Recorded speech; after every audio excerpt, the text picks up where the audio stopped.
All right, today I'm going to talk about the training pillar from Seven Pillars video I did a while ago, and I'm going to come at it from stuff that I do, and like also other examples that you can do and everything. So I like to call this one what is it that gets you up off your lazy ass on a daily basis. So if for instance, like if you're a swimmer and you swim and do laps and everything, what you can do is get yourself like a membership or whatever, like your local YMCA or like a gym that has like a pool and everything. And like if you're working the stereotypical 9 to 5 job, what you can do is you can get yourself up at 4 or 5 o'clock in the morning, get yourself in there before you go to work, so you know you can get it done and everything. Or if you know you're not like the person that can get up that early, but you know you can get in afterwards, then what you can do is you set yourself up so you have like all your gym bag already. So like when you going out the door for work, all you do is you grab it and throw it in your car or whatever. So that way you have it. So that way you know on my way home, like, oh hey, look, I got my gym bag, so I need to stop off and do my swimming or whatever. So you need to find like which time is the best for you. So that's like one of the most common questions is what time is the best time to train or whatever. And there's of course there's studies that show the benefits of both going in the morning. There's stuff that shows it in the afternoon or the evening. So like what you need to do is you need to find for instance, like if you find say 5 studies that say it's better to train in the morning, but then you find like another 4 studies that say, oh, it's better to train in the afternoon or the evening. Well, you might say well, these 9 studies are kind of contradictory. So what you need to do is, well, I need to find with this information what works best for me. Am I the person that I need to get into the gym in the first thing in the morning before I go to work and everything, so that way I know I can get it in my workout, whatever it is, in like the swimming analogy, I go and swim for half an hour or something. Or am I someone who really can't get up in the morning, but I'm definitely more active during the evening, so it's better for me to go after work and everything. So what you need to do is you need to find what you're based on what your work schedule is, and how you can fit it in and everything. So like for me, I am big into the Athlean-X programs and everything. I've made a video about Athlean-X before, and so for me, I just recently finished up the max size program through that, and last week I just started his jacked program, which is the dumbbell only program. So I'm into lifting, and I also do I've gotten into doing some cardio after my weight training and everything. So so for me, if I was working a job where I'd be working 6 a.m. to 2:30 in the afternoon. So I wouldn't have enough time unless I got up at 1 or 2 o'clock in the morning to go into my home gym before. So what I would do with that is I'd have everything set up, so that way on my last break I would change into a workout clothes, and I have my pre-workout all ready, set up, so that way on the way home I would take that, and then I'd be all set up to as soon as I walk in and I'm home, I can start my workout. So now that I have a job that I'm working basically second shift, 3 to 11:30, I get my training done in the morning, because that usually by the time I get home at midnight, I'm too tired, and it's pretty much the end of the day to get that in. So and plus I have a whole lot of time during the morning to be able to get that in. So I get it in in the morning and everything. So what you need to do is like I said, find something that can get you up off your lazy ass every day, but you also don't want to be a one-trick pony and everything. So for going back to the swimming analogy, if you're a swimmer and you go in 4 or 5, maybe 6 days a week, and for instance a few years ago when the pandemic hit and everything was shut down, if you only are a swimmer, then you're pretty much shit out of luck if your gym closes down. So now you're going to have that effect where what do I do now? I can't do what I like to do. So you have your primary focus. So your primary focus would be swimming, but you have like one or two other things that like you get into. So that way, like if you can't do swimming, like you can shift gears and be like, okay, well I can't get in swimming now because the gym closed down. So now I can like maybe I can shift to like maybe like going to like running, doing like something similar, like with both being cardio based. So that way you can just basically like shift gears and everything. So like and like the reason why you another reason why you want to have like more than just one thing that gets you up off your ass every day is that the in case you get like an injury where you can't necessarily like do something, maybe like with swimming, maybe you get like a rotator cuff injury where you can't necessarily swim, but you can sit there and like I said, like use like the another cardio like analogy, you can maybe sit down on like a recumbent bike or something and do that, so that way you can like still get in some like physical activities and not have to be like, oh well, like my gym's closed down, or like I got an injury and I can't go swimming, so like I'm just gonna sit on my ass and be a lazy sloth and everything. So like you find like other things to do. So like and like one way like to help like to mitigate injuries to incorporate into your training is to do like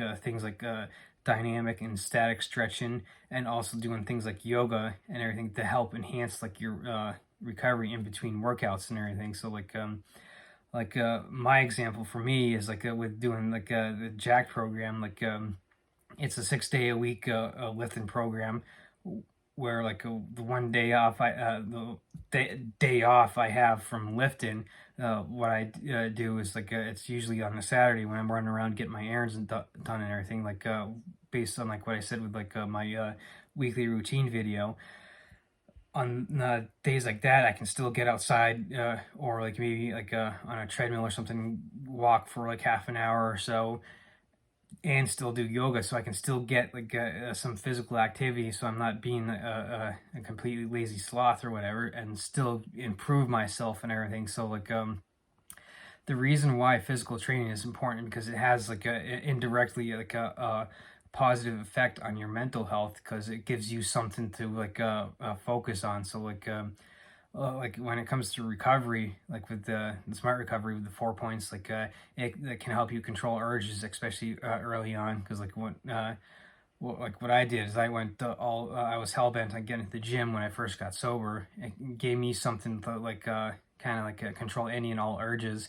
It helped me like maintain that motivation to stay sober. It also let me help clear out like my thoughts and behaviors and emotions and everything. Let me get that in order so I can work on building up to like a balanced lifestyle and everything. So like and like I'm big on not making excuses, and so like for instance, like a lot of times people like will use the excuse, well I work 45-50 hours a week and everything. So I was like, there were times when I was working 50 hours a week and I still got my workouts in. So it's just like what you what you want to do instead is, instead of making excuses, like another excuse like, well I have kids and everything, like well if you have kids and you don't want to make an excuse, because like they'll pick up on that and like oh well, like I'll just procrastinate and not have to do X, Y, or Z to do that, because like they'll pick up on like your behaviors and like making excuses on not to like get in to like take care of yourself. So instead, like what you want to do is flip those excuses and be like, okay, I work 45-50 hours a week. I need to get physically active so I can keep up with the demands of my job and everything. Or like with the second example I gave with having kids, like, okay, well, I need to get physically active so I can set a good example for my kids and everything. So like if like you have kids, what you like want to do is like again, getting back to the scheduling thing, like you can do like either one of like the one or two things like I mentioned with the how like my based on my work schedule. So like if you have kids, what you can do is get up at like 4 or 5 o'clock in the morning, get your workout done firsthand before they get up, so you have that done. Or what you can do is like at the end of the day, after you put them to bed and everything, like say 7:30, 8 o'clock, you can get your workout and then and use that as a kind of like as like your time to kind of like sit back and relax, and instead of sitting there like cracking like a beer or something, like oh I need this beer to relax or whatever. get in the gym and like for like a half an hour or so, and then like that can like not only have like the dual effect that you're not intaking the alcohol, which is basically a poison, but you're also getting physically active, which is having a positive that double positive effect on you. So like what you need to do is like I said, look at your schedule where you can fit it in, and also like look at like your situation, whether you have kids, your work schedule, and like all these different factors that you have like going on. Schedule it in, because like and use that as like well, this is me time, this is the time for me to like focus on myself and become better. And you're going to get like you're most likely going to get pushback from a lot of people, because like nowadays most people I like using the Friday night happy hour analogy on Friday night, where like most of your coworkers at like 5 o'clock, they'll be punching out and okay, look, it's time to go to happy hour, time to drink and everything. And here you are going to the gym. You're going against the grain, against what's considered normal. And so most people are going to give you pushback, especially like with the video I did like last week with nutrition, when most people like are eating fast food and donuts and stuff, and you're sitting there like eating your stereotypical salad and like a chicken, and you're going to get pushback, because like people look at that and look at you taking steps to improve yourself, your situation. They'll take that as a reflection on stuff they're not doing. So that's why you're going to get pushback. So like what you need to do is like getting back to my support group video, is like find people that like are into stuff like of taking care of themselves, so that way you can have like people around you that you can like support you, and you can support them. And not only that, but you can bounce off ideas and everything. So like for instance, like with me, like with lifting and everything, I'm big in like I said, into Athlean X, and I'm doing the Jacked program. So I'm a part of the Facebook group and everything, and I can always like bounce off ideas, or post up in the group and everything. Hey, look, I have a question about like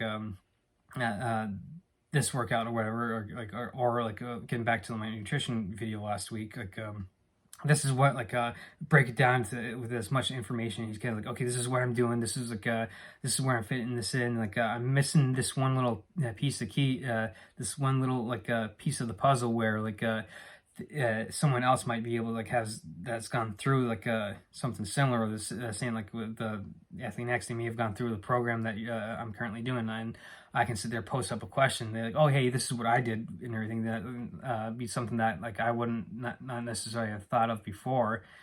So like and like I said, like training for me is the way I view it, is like it's something that's like what is it that gets you up off your lazy ass so you can take care of yourself. And so like even with those that aren't like have like addictive behaviors, or into like addiction or everything, you can still benefit from training and everything. So like you can not only are you going to start looking better, you're going to start feeling better about yourself, and so that's going to have like a positive impact on your like emotional and like psychological state. And like you can then start like like I said, be that example for like if you have kids in your if you're a parent, you can set that example for your kids and be like, hey look, this is what you need to do to have long-term success in life and everything. So you can pass it down to your children, and then your grandchildren will be kind of like the same way and everything. I mean, of course there's no guarantee, so like there could anything could happen, but what you do have control over is yourself and how you set that example. So like and I think one of the biggest misconceptions when it comes to training is everyone thinks that you have to go from 0 to 100 instantly. Like you have to like pretty much like for instance, go from extremes. Like you have to go from being morbidly obese to basically being able to step on the stage on the Olympia and be like a top tier bodybuilder. And that's not necessarily the case, in that like people want that like within 3 months. It's like that instant gratification, like I want to build the bodybuilder physique in 3 months. That's not necessarily going to happen, like especially like if you're on the other extreme where you're morbidly obese. So what you need to do, like with training, it's a process. So like with me being in the obese category when I first started, I had to pretty much first lose weight at the weight to get down to like a healthy weight, and then start slowly shifting training to where I might like I said with my lifting programs, I start building muscle, whatever. Or like if you're like getting like into like maybe you're a marathon runner, you not necessarily be able to run like be a top tier marathon runner right off the bat, especially if you've never done running before. So what you want to do is like start yourself off slow. Maybe like you haven't worked out, like maybe you're in the healthy weight range and everything. So, but you've never run before. So what you need to do is you need to start walking. Walk for half an hour, walk for an hour, build yourself up so that way, and then you start like maybe once you get up, feel comfortable where you can pretty much walk like forever. Then you start jogging. Maybe like you jog half a mile and you're like out of breath. That you build yourself up to a mile, and then like 2 miles, 3 miles, so on and so forth until you maybe you can start to get up to maybe like you do like 5K runs, and you can do it in say like a 5K in say like 35 minutes, and then you have like a focus. Well, okay, I just did this my first 5K in 35 minutes. Now I got something I can improve on, so that way I can take like next time I race with the 5K, instead of doing it in 35 minutes, I want to shoot for 32 minutes, and then you build yourself up that way, so that like if you want to become, like I said, the marathon runner where you're running like the 26.2 mile course or whatever, you build yourself up to like you do like the 5Ks, you get down to like you boost like be able to boost your time, like cut your time down to like where you're like you're basically a front runner for the 5Ks. Then you take the step up to like running half marathons. You do the same process, like you cut your time till down to the point you're like maybe one of the front runners for like the half marathons, and then you build yourself up to the marathons and everything. So like and like I said, with the misconception that you go from 0 to 100 and be able to be a top tier athlete within like 3 months or anything, that's not necessarily objectively possible. Not just because like in time frame, but like not all of us are like top tier athletes, because if you look at the population of like say in America, where there's 330, 340 million people, top tier athletes in all your pro sports like your NHL, your NBA, MLB, and your NFL. They're like if you look at like the rosters on those teams, you're looking at like tens of thousands of people at most. Like they're a small percentage. So like realize that like, okay, well, I'm not necessarily maybe like become like a top tier athlete. Like for someone like me, there's no way I could have or can or will be able to become like a top tier athlete like Jerry Rice, who is pretty much the best wide receiver in football. There's no way I could be able to become top tier like that. Does that mean I just throw in the towel and be like, oh well, like, since I can't be like the best football player, I'm not going to even try? No, what you do is you become like the best version of yourself with your training. So instead of trying to compare yourself using Jerry Rice as example, well, I can't be like the top tier receiver, so like screw it. Use him as an example and be like, okay, well, how did he go about his training, and how did he go about like working out for his specific sport to become the best in his sport? So like yeah, okay, I use the analogy like, okay, I might not be able to become a top tier athlete like him, but what I can do is become like a top tier version of myself, so I can use him as an example to kind of motivate myself to become better at what I'm doing. So like for me, like I use like Bruce Lee as an example that I try to aspire to. Like is there any way that I could become like necessarily like a fight, like a top tier fighter like him, and then boiling over into like the current day MMA? Is there any way I could become like a top tier fighter that would be able to step into the octagon and be able to compete at like a top tier level, like and beat, not only that, but win and become a champion? Not necessarily, but what I do is I take him as an as a positive example of what I can do to incorporate into my training to increase what I can do and become a better version of myself. So like for instance, at like the Athlete Next example again, like he has a Dragon program, which is a month-long program I've done, which was inspired by Bruce Lee type training. So what I can do is like use that training to incorporate into how I go about things to try and become better at what I do and everything. So like what we need to do is we need to look at what type of training that we're going to get into, and find examples that we can aspire to use as examples to kind of like get up to like the not necessarily like I said, the top tier, become a top tier athlete ourselves, but become like a top tier version of ourselves, so we can like maybe in sense become like the best version of ourselves to give example to other people. So like I said, like with me using Bruce Lee as an example, I can use him as an inspiration to kind of incorporate like, okay, well, how do I go about becoming like better at like lifting, or increase my strength, maybe increase my endurance, cardio, or like how do I use his training and his approach to better myself, so that way I can then pass along what I do as an example, so that normal people like myself and everyone that I know can use me and whoever as an example of like, well, hey, he can do it, so why can't I? And so you can get up, like I said, the training is the get up off your ass mentality. And so like using people as an examples to like motivate yourself to kind of like get into it, and then like build the habit of going, so that way like 3-4 months down the road, when that motivation does kind of like you're kind of like, oh well, I mean, I don't really feel like going today, instead of saying screw it, you're like, well, you can look back and be like, hey, look, instead this is how I felt starting off and everything when I didn't want to do anything, so like I'm gonna go and like still go. So you build that habit, and like when the motivation of the first like whole like, oh yes, let's go to the gym, and like the enthusiasm wanes, you have that you've built that habit of like going like where it's like automatic, and it's like instead of like automatically going out with friends to happy hour for drinking, you make the habit of going to the gym automatic. So like you're not going to happy hour, you're going to the gym instead. So like what you need to do is like with like everything, like I like to point out, is that you need to look at your unique situation and see how you can fit things in,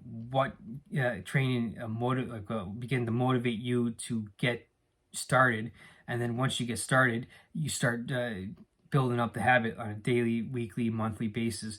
So that way, when like after like 3 months or so, like when you're starting to get that lack of motivation, you can look back and be like, hey, look, I've had all this success, why am I going to throw it out the door?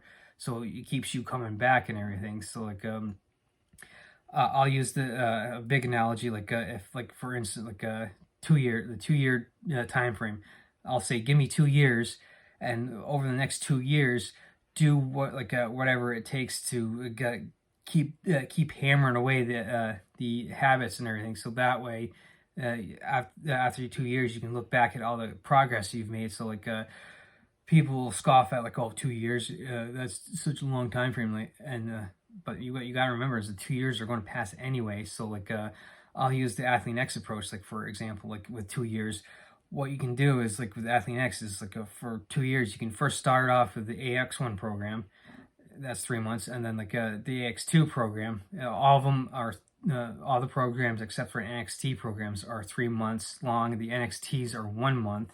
So what you I can do, like I said, start off with AX1, then you go into AX2, so there's 6 months and everything. So then like maybe what you can do is once you get done those, is getting into the NXT, like month-long training programs, and there's 18 of them, so there's a year and a half, so there's your 2 years. Or instead of doing the NXT programs, what you can do is start going into like the other 3 month programs, like the 0 and 02 programs, which are body weight programs. There's the max size, max shred. I'm like I said, I'm doing the jacked program, which is dumbbell only program. So you can like incorporate over the next year and a half, like the other like probably like 6 or so like 3 month programs that you can do back to back to back to back and everything. And like I mean, if you do get injuries, you can kind of like step back and like cut back on, like, instead of maybe lifting, or maybe you get like a tendon in the injury in your chest. So what you can do is you can start working around that, finding other things to do to work around it, and then build from there. So like I said, use the 2 years as like an example of where do you want to be in 2 years? Do you want to be in a much better position, like or like a same, if not worse position? So like the 2 year analogy, like give me 2 years and find something to build up over 2 years, because those 2 years are going to pass anyway. So why not use that to your advantage to better yourself, so that way you can set that example to other people to try and get themselves up, to build them up and everything.